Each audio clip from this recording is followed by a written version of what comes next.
अमृत कथा भगवान की चिट्ठी।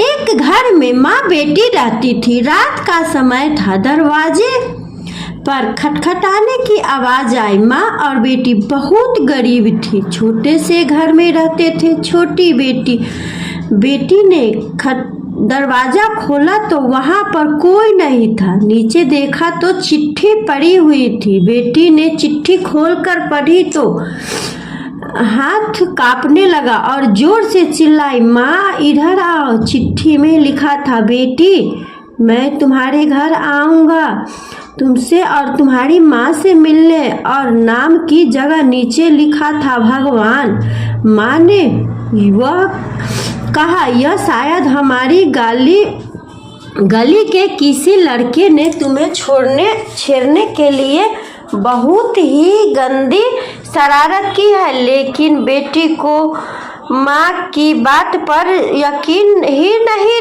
नहीं हो रहा था। बेटी बोली, माँ नहीं, क्यों? मुझे यह सच लग रहा है। माँ को मना कर बेटी और माँ दोनों तैयारी में लग गई। घर भले ही छोटा था लेकिन दिल बहुत अमीर था। बहुत बड़ा था दिल। घर पर एक चटाई थी। मेहमानों के लिए निकाल कर बिछा दी और रसोई घर में जाकर देखा तो खाने का एक दाना नहीं था। बेटी और माँ दोनों गहरी सोच में पड़ गई।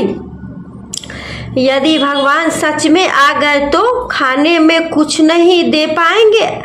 आगे पीछे का कुछ नहीं सोचा। बचत के 300 रुपये बेटी के पास थे।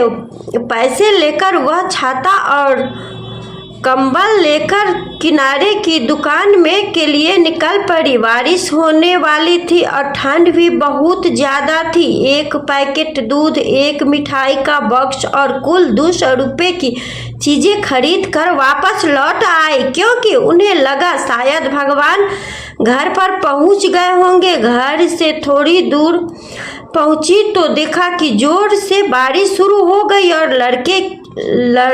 सड़क के किनारे एक पति पत्नी खड़े थे और ऑटो पास गुजरा तो लड़की ने देखा उसके हाथ में छोटा बच्चा रो रहा है।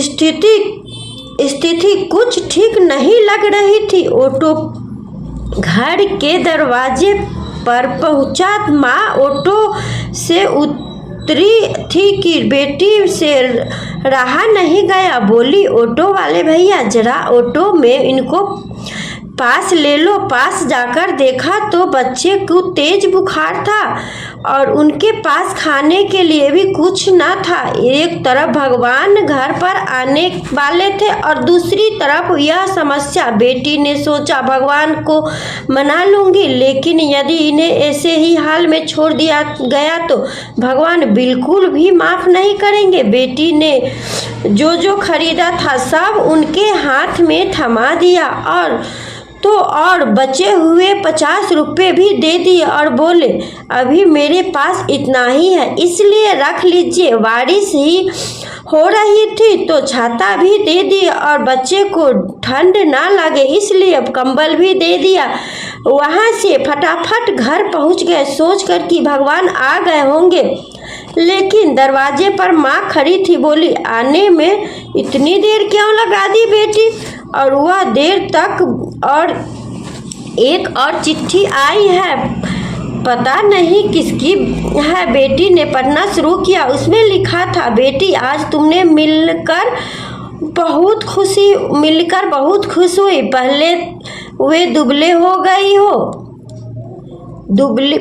से दुबली हो गई हो लेकिन आज भी उतनी ही सुंदर। मिठाई बहुत अच्छी थी और तुम्हारे दिए हुए कंबल में बहुत आराम मिला। छाता देने के लिए धन्यवाद बेटी। अगली बार मिलते ही लौटा दूंगा। बेटी के तो होश उड़ गए। निशब्द होकर पीछे मुड़कर सड़क के किनारे देखा तो वहाँ कोई नहीं था। चिट्ठी में आगे लिखा था, इधर उधर मत देखो, ढूंढो मुझे, मैं तो कन में हूँ।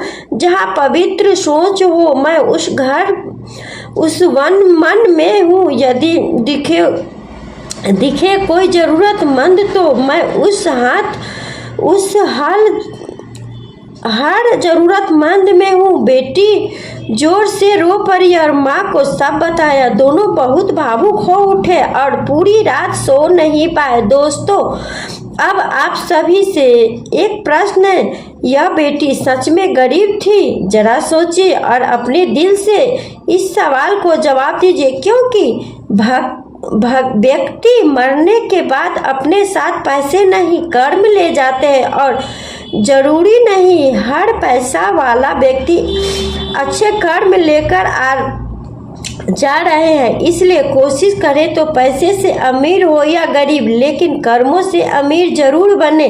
तो प्रेम से बोलिए हर हर महादेव। जय श्री कृष्णा। राधे राधे।